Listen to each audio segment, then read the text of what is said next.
So before Helga concludes the conference, I would like to say something which is sort of a reflection over this last panel. First of all, the oligarchy, in order to paralyze and control human beings, promotes the idea according to which man is by nature predator, bad, and that it is opposed by its very existence to nature. That's the first thing. The second one is the idea that time is a reality that perceived by our senses, and that eventually we can stop time at a certain moment, and that biodiversity is that way, and it's that way forever. If any new species comes, we ask her passport and or kick it out, and all the ancient species must be maintained. And then the last thing is that all resources are limited. I want to say vis-à-vis all those things, rethink of the cycle of precession of the axis of the Earth towards its galaxies. That's the 100,000 years cycles. If you go to the Museum of Measurements, if you go to the Museum of Totavel, I advise you to go to see it. There are on the walls and in the rooms of the other, an idea of what happened in the last 500,000 years. In those regions of Europe, there was been rhinoceros with wool over them, and glass and snow all over the place. And other times, tigers and crocodiles, giant versions of those animals. So there's something which happens in nature. Things change, and those cycles of 100,000 years of change are very important. So you cannot stop time and preserve things at the moment. Is a totally infantile idea, and if you have an infantile idea, then you are manipulable, and oligarchies can control you. So think about what Odile Mojon told us. To think is essential, and to think about what the human beings can contribute towards their species and towards the environment in which they are living, not only the Earth, but the solar system and the galaxy. So, obviously, if you examine, in particular, but not only, Judaism and Christianism, to pretend to stop time at one point is conceived like a sin, an act against mind. If you look at modern science, Einstein in particular, space and time are not absolute given questions, they are relative. The time-space is relative. So, in relation to those things, you must think of the idea of Heraclitus, which is probably the first one, after the Vedas in India. They say that the only thing permanent is change. And indeed, it's this agreement between human beings able to transform, to think, to improve their universe, which makes them totally different from animals. And it's a very positive task, not negative. And this possibility of change and transforming the universe is what gives us a future. And the oligarchy promotes the idea of cultural pessimism, of a man who necessarily has negative effects on nature. We separate man from nature. One underestimates completely the power of nature. The Greenies do that, and this separation leads to a justification for depopulation. Since there are limited resources, since we can stop the clock of time at one point, since we have to admit that those who are above have the means to control, and they have the right to do that. Therefore, one has to submit, one has to admit that we want to stay all the time the way we are. And if we look at our European societies, one thing is very characteristic, is the reflection of all this. beyond the collapse of culture, something of which Helga will speak. The other thing is abstentionism during elections. Human beings are no longer intervening like citizens in politics, and the oligarchy is very happy about that, and they hope that in France in 2017 there be a race between Sarkozy, Le Pen, and François Hollande. So a sort of freezing of time, which is against that which we want to mobilize. Those three people it's just a small reflection on the cavern's wall. But the real challenge is to find within ourselves the strength to be creative, to march in the unknown, to have those qualities of the astronauts who find necessarily new things, and to live, they have to be able to invent new things. And one of the importances of the space, this imperative, extraterrestrial imperative, is that it forces everybody to know, to discover, and those who will have the highest competence in terms of physics and culture, and the highest competence in the manual fields. And we find there the future of humanity, which is to go discover elsewhere for the interests of all and for mutual development. So I find that it's in this way that we must look at this last panel. Our future in this context is in the domination of processes that occur in the galaxy and in the solar system from the Earth, without necessarily having to go in a kind of Hollywood epopee to go to these places, because the galactic radiation and solar radiation is very difficult to deal with. So what I think, if Einstein had not played the violin a few hours, or at least 1.5 hours a day, he would not have been the best scientist and the most important in the 20th century in the US. So from that standpoint, I want to ask Helga to conclude for us and to go into that domain of culture, which is the fundamental thing with which we have to deal with in the morning when we awake, and in the evening when we go to bed. Well, I would like to go into the matter of culture, but unfortunately I have to go first in the area of counterculture, and that is in commenting on this last panel. I was very, very shocked, and as a matter of fact, it really shows we are in a war for civilization, because it was just revealed that the new papal encyclica, which is supposed to come out on the 18th of June, in a couple of days, will be on climate change. And if you look at who will be the presenters, the official presenters of that encyclica, it will be Cardinal Turkson, who is the head of Justitia et Pax. It will be the Metropolitan John of Pergamon, a leading representative of the Orthodox Church of Greece. And it will be our old acquaintance, who I just accidentally mentioned yesterday in my speech. It will be Schellenhuber. Now, this is really incredible, because Ben Dennison mentioned in his remarks earlier, that the evil is really situated in this ideology. Now, that means the devil is about to take over the Catholic Church, or has already taken, or they're trying to compete for evil with the Protestant Church in this respect.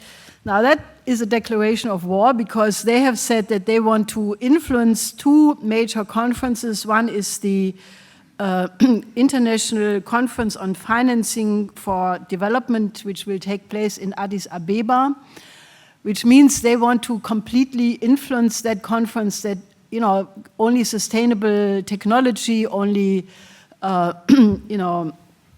appropriate technology.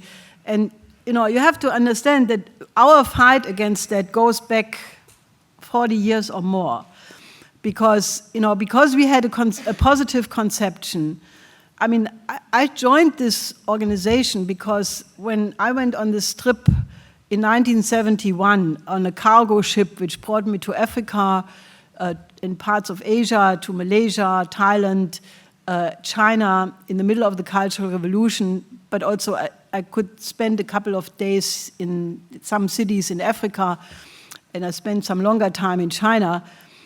I came back from that trip with I really was absolutely convinced the world could not be like that. It could not remain like that, because if you travel with a cargo ship, you get a completely different picture than if you go with a cruise liner, luxury ship, or if you have your well-to-do life and you jet set around the globe and you go from 5-star hotel to 5-star hotel. You don't see this, and if you belong to a certain layer in society, they blind themselves to the real condition of where mankind is. But when you go with a cargo ship, you see the world as it is. Like, in Dakar, Senegal, I went from the ship in the morning at 6 o'clock, and there were 20 people, beautiful, long, great Senegalese women and men who are taller than even me were, and they tried to sell me some handicraft. And I told them, look, I don't have money, I'm a student, I cannot buy this. And I could not convince them that it was futile. And I thought, what does this do to the dignity of men if adult people feel that they have to run after me, a poor student, and I knew I couldn't get it across to them. Then we went to Thailand, and at the port, parents brought their 10, 11, 12-year children as prostitutes for the sailors. The parents brought them, and I could go on and on, but when you see what poverty does to people in their desperation, you understand that poverty is the biggest human rights violation there is. And therefore, I joined this organization because when I met Mr. LaRouche, he had these ideas that you have to develop the developing countries. And we started to have, plans for Africa. The first book on the development of Africa we published in 1976. And actually we had here in Paris a presentation of that plan, which was very clear. It is what still is needed. You need ports, you need bridges, you need roads, railway, you need infrastructure, because without infrastructure you don't even have agriculture, because you can't transport whatever is being produced. You need food processing. And, it would be so easy to do all of this if there would be a political will. So anyway, now we are here so much later, but, this has been a war between our organization and like-minded people, like Indira Gandhi, with whom we worked on a 40-year development plan for India. We worked with Lopez Portillo on a development plan for Latin America, which he started to implement, and it would have succeeded if at that time Argentina and Brazil would have cooperated. Then in 1974, I went to the UN population conference in Bucharest, and I went there with a development plan which was essentially the idea that you need a large-scale technology transfer from the industrialized countries to the developing sector, and it would have been very easy to overcome the underdevelopment. But what happened? You had John D. Rockefeller III, who presented his plan, which essentially was the first time they used this terminology, sustainable development, appropriate technology. And appropriate technology is the Africans should never get railways. They should have little shovels and little fountains in their village and do things which is appropriate to them. So at that point, these ideas were new. Environmentalism was really not yet existent. And all the left groups who were at this Bucharest population conference, they said, oh, population explosion. Which, Rockefeller said there is an explosion of population, we have to reduce population. And all the left groups said, oh, the population bomb is a Rockefeller baby, because people knew that that was an oligarchical interest. And I intervened at that conference. I said, look, in the consequence of what you are proposing is 100 times worse than Adolf Hitler. Now, that was absolutely true, because if you count the number of people who have died as a consequence of the denial of technology, of imposing IMF conditionalities on the third world, I have one time calculated, you come to hundreds of millions of people. And, in a certain sense, we have now a situation where Schellenhuber, who is a CBE, a commander of the British Empire, who is a complete fraudster, he's a psychologically very difficult person to use diplomatic language, but that he is now influencing the Catholic Church for a decarbonization of the world economy. I mean, we fought this when he presented it to the German government, because it would mean to eliminate every fossil fuel, it would mean to eliminate naturally nuclear energy altogether. And, if you only go by renewable energies, wind, solar, and so forth, you end up with a population carrying capacity of the Earth of about 1 billion people. And, we have studied the zero growth movement way back into the early 70s. And there were people who said, well, how do you reduce population? Well, there are the four riders, the four horsemen of the apocalypse: war, death, famine, epidemics, and you just let these things grow, and then the population reduces by itself.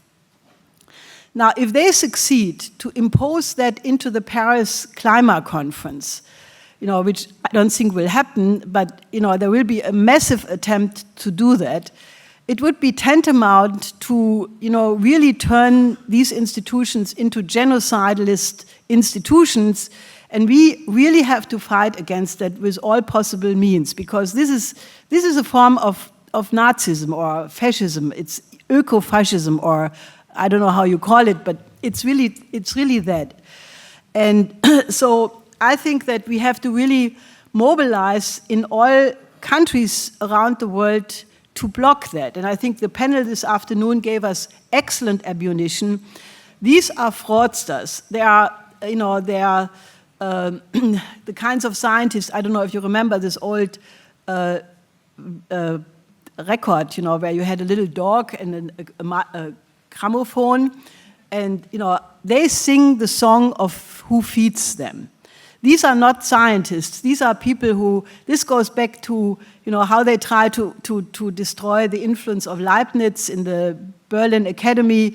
They would have contests in which the most corrupt scientists would then be promoted, and people like Kästner and Lessing and so forth, they fought against these people. This is an old trick by the oligarchy. And right now, you have a situation, where many of these scientists are bored. They're not scientists, they're just doing what you get a grant for, and some of the better scientists even use a green terminology in order to get any funding. And then they sneak in their little project, so that they can do some research, but they give it a green name to get the funding. I mean, the corruption of the mind is incredible. Why do you think this whole thing functions? Why do you think we are on the verge of war? Because people are too stupid to think things through, and they belong to clubs where it is the peer belief to not think that way. If you are part of a club, which is pro-British or pro-American, then you don't even think that it could be different. And I can only challenge you, if you have any doubts about what has been said here about that we are on the verge of World War III, if you have any respect for your mind, you do not just reject it, you go home and you do your homework. Because if you have not yet studied it and come to that conclusion yourself, you are just intellectually lazy. because I have done the work. I looked in all the papers of all the military experts in America, in Great Britain, in Germany, in France, in Italy, in Russia, in China, and there is no question that if you look at the evolution of the military doctrine, if you look at the whole forward deployment, if you look at the whole first strike doctrine, if you look at the Russian reactions, at the Chinese reactions, if you don't come to the conclusion that we are on the verge of World War III, I hate to say it, you are an intellectual lazy bum or worse. Because if you are serious, you have to come to that conclusion. If you come to that conclusion, you have to get off your behind, because you have to do something to help to save civilization. And I think the corruption of the mind comes mainly from the fact, we are not promoting anybody's cause. I really think we are the only organization which takes the future into account 1,000 years from now. I even would say a couple of billions of years from now, because I want the humanity to be the immortal species. I have some, good contacts who are geophysicists, and they tell me the human race will disappear 1 second after 12 or after midnight. And I do not accept that, because for me, I don't know if you remember when the Voyager left our solar system a couple of months ago, they had records on the spaceship of Furtwängler conducting Beethoven's Ninth Symphony. So the Furtwängler conducting the Ninth Symphony is now traveling outside of our solar system, which for me is a very intriguing idea, that if there are some intelligent people somewhere, we don't know, because the universe is really big and we only know a very tiny part of it. It could be that somebody gets this record and listens to Furtwängler's conducting of the Ninth Symphony. But the idea that all of that would have been for nothing, all the great struggles of mankind, the British people, the Indian people freeing themselves from British imperialism, Mahatma Gandhi, other struggles, the Chinese liberating themselves from the Opium War, all the many, many courageous people, the German resistance who tried to fight Hitler and who got chopped off, all the beautiful human activities which led to the point where we are here today would have been for nothing. I think that is a completely unacceptable idea.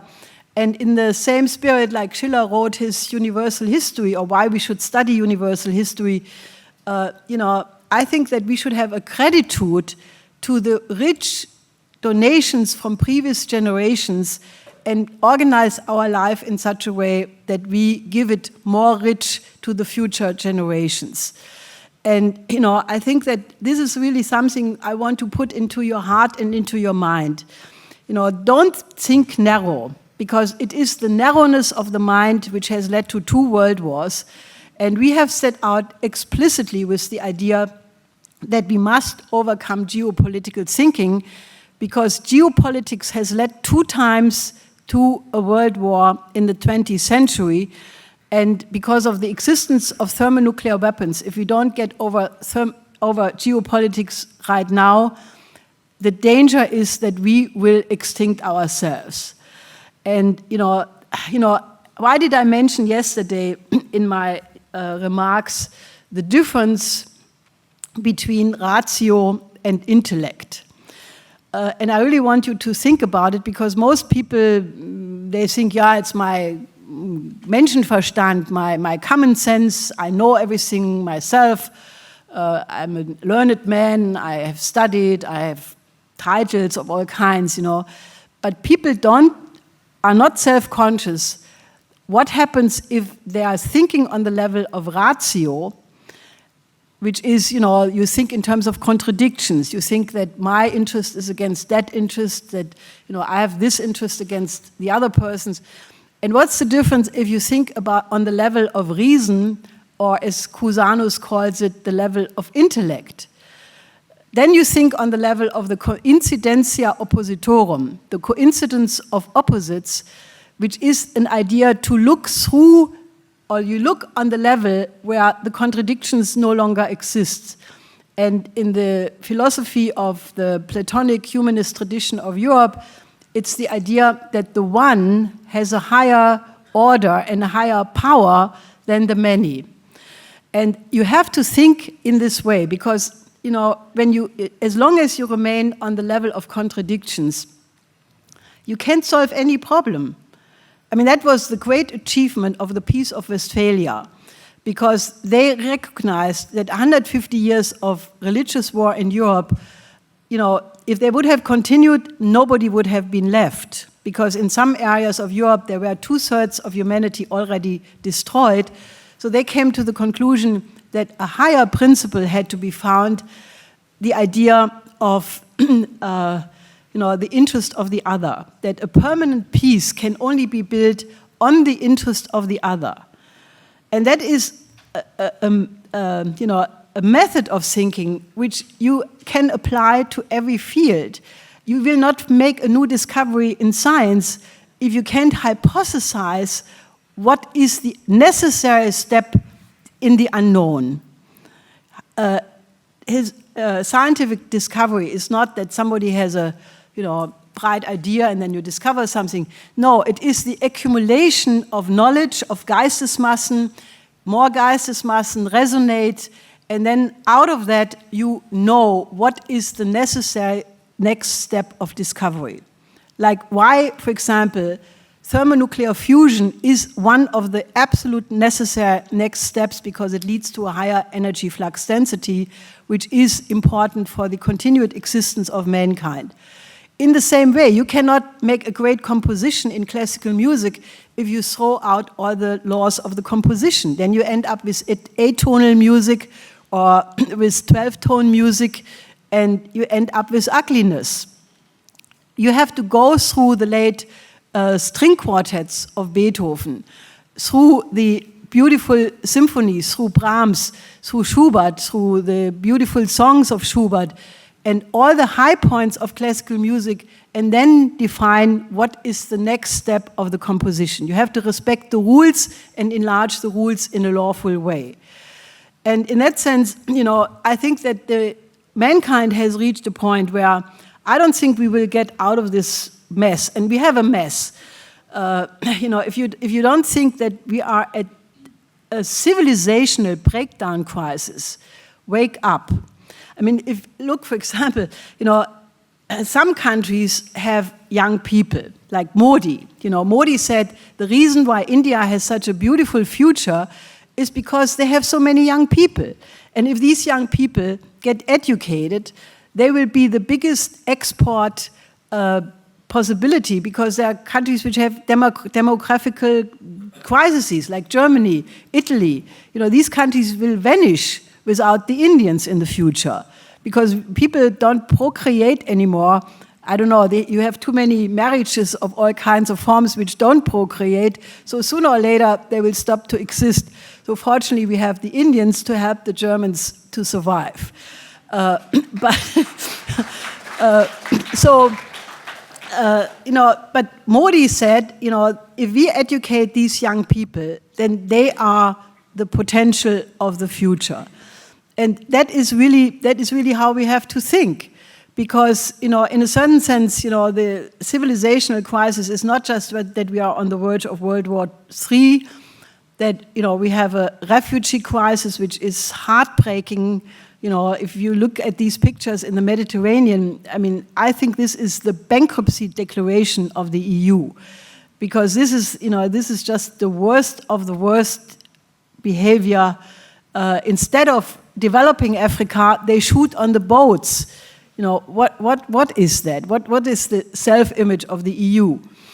But, it's not just that. It's not just that 2 billion people every day go hungry. 2 billion people. 1 billion is really starving, and 1 billion is, at the edge of having not enough to eat. And it is not necessary. It's not only that. The drugs. Look at the drugs. How many people are taking drugs? In Russia alone, every year, 40,000 people are dying of drugs. And Russia has said that this is the biggest national security crisis they have. Look at the young people who go to discos. 85% of all young people going to discos take drugs. Look at the pornography. I mean, there is no more limit. There is nothing anymore which you cannot see in the public TV. Every time I turn on the TV, which happens once in a while, I'm absolutely shocked. I don't want to go through the gory details, but I said, this cannot be. Every time, I think it has reached the absolute bottom of perversity, of pornography, of violence. They come up with something new. And, if you look at the youth culture where 8-year, 9-year, 10-year-old girls and boys, they know everything about sex, about homosexuality, about sexual practices, about, violence, about snuff movies. Look at the British Crown. Look at what happens now with the pedophilia scandal in Great Britain. This involves the top elite in Great Britain. Sir Leon Britton, whom I have had the misfortune to meet in this 96 conference in Beijing, because he was one of the speakers, and he said, the Silk Road will never function, terrorism, destabilizations in all of Central Asia, and it was very clear the British great game does not want this development. Now, this guy is now he's dead. He will not be, I cannot see Gottselig, or, he's probably roasting in hell already, but, he was involved in the top pedophilia, running, boys' houses, which is huge. It involves thousands and thousands of members of the British elite. They're degenerates. If you look at the total picture of the youth culture in Europe and in the United States, you better don't go shopping, because if you go in a mall, you have a good chance that you'll be shot by somebody just driving by. If you look at the death rate in major cities in the United States, if you look at the police violence, why do you think in all of these cities, Ferguson, Baltimore, why do you have these riots?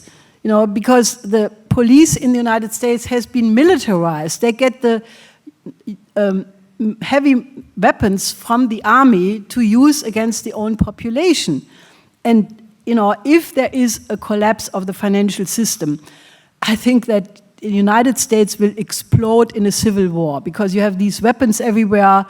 You have a violence in the culture, which is really big, and you have now a counter-movement where the reverends, unite in all of the United States, and they say, we have to get in the act to prevent that this is not happening again. So I could go on for a long time, but if you are not blind to what is around you, you see that we are not just in a war danger, in a breakdown crisis, but we have a civilizational crisis where, like the caste system in India, there are people who think that the lower castes are lower people. And I have met many good friends in India, and I have seen how they behave. I have a good acquaintance, and I saw him behaving towards somebody who brought in the luggage in the hotel. This is oligarchical thinking. This person in India is not one iota better than, the queen running trucks, and the queen does run trucks. I mean, we have been accused of having said that, but we have proven the case. If you look at the British-Saudi running of terrorism, which is what the issue of the 28 pages is all about, and you heard Walter Jones, there is a growing movement in the United States, and the truth will come out about all of this. Anyway, I want to make the point, we have a civilizational crisis, which is really all-encompassing. And we have reached in the history of mankind a point where either we make a qualitative jump into a completely new paradigm, and a new paradigm, there are examples in history where you can study it, where you had a breakdown crisis, like in the 14th century in Italy, or in most of Europe actually. You had the Black Death, you had the flagellants, you had witch burning, you had a complete collapse of society and a collapse of the financial system. If you look at the pictures of Bosch and Bruegel, you know, where people, one eye is going up, the other one is going down, and Bruegel and Bosch captured, well, here you have another one of these strange-looking people, but what these painters captured was the mental breakdown of society in a dark age. You know, and then you have to look of how did we manage to get into the golden age of the Italian Renaissance. You know, it happened through many steps. It happened through Dante Alighieri.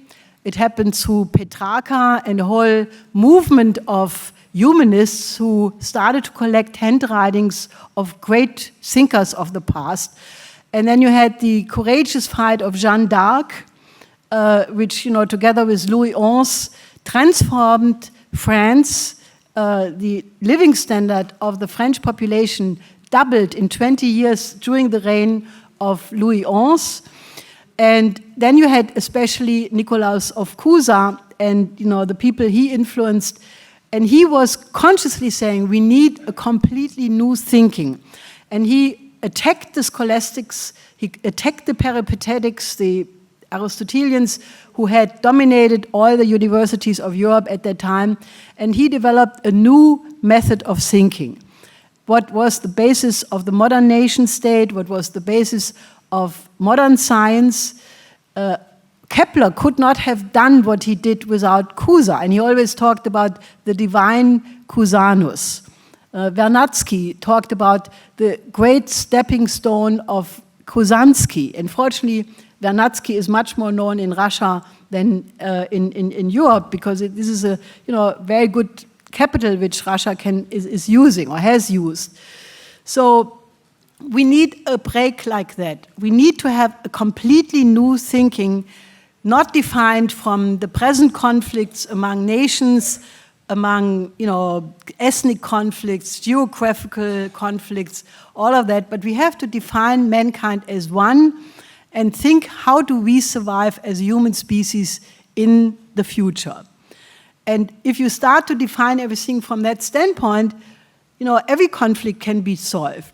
And we have said many times, we do not just need a new world economic order, which, we have presented with the idea of a world land bridge as a, good approximation of what that could look like.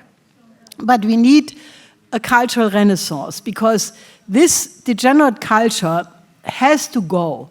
And I believe that Confucius and Lessing were completely right when they said, if you decide to become good, you can decide it. If you can decide to be loving, you can start to love. It's a moral question. Can you do it? And, in the same way, I think we can break with degenerate culture.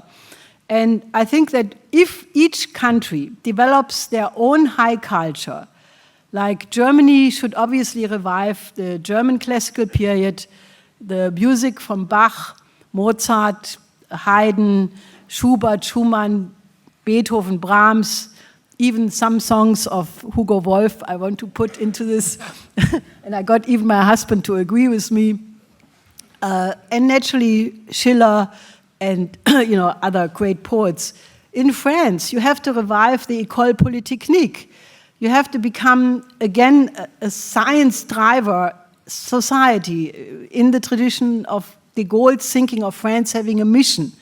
Italy has so many rich scientists and artists, Verdi, Dante, Leonardo da Vinci. India is a country which has 5,000 years of history.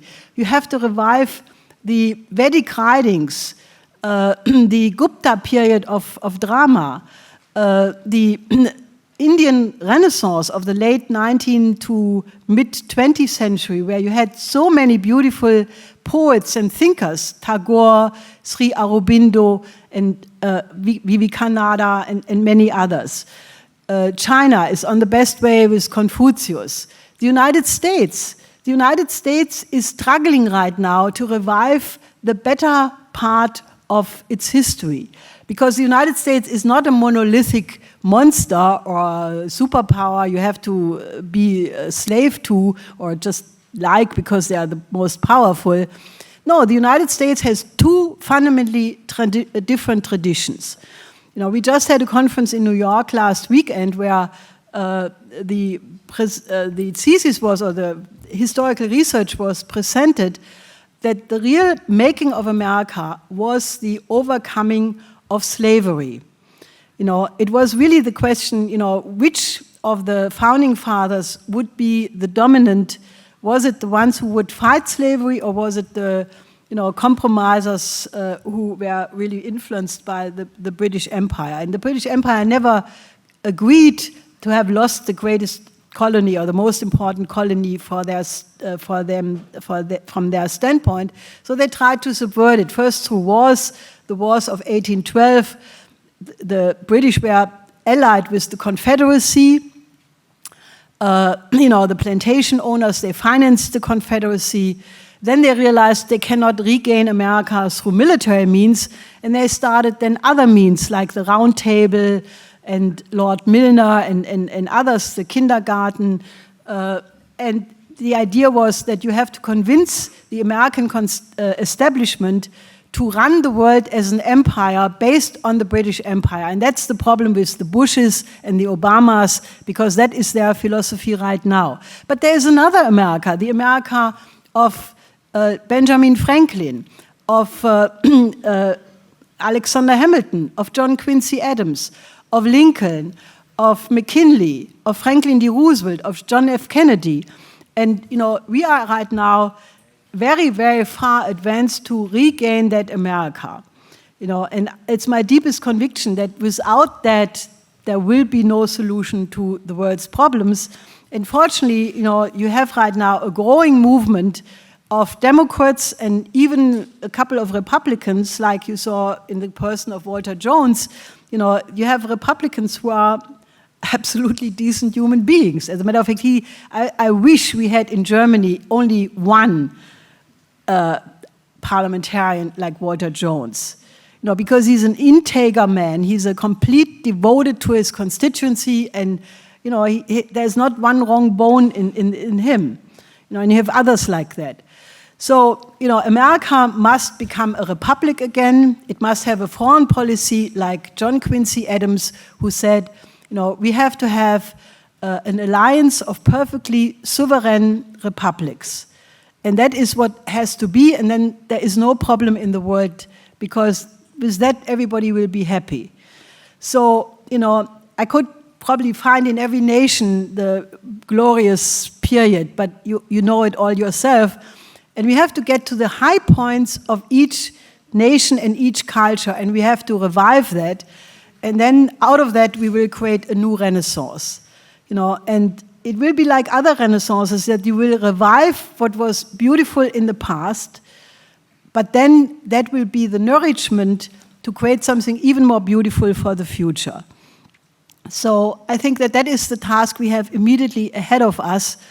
And I all want you to join in that, because this could be the most noble mission for your life, and it is necessary.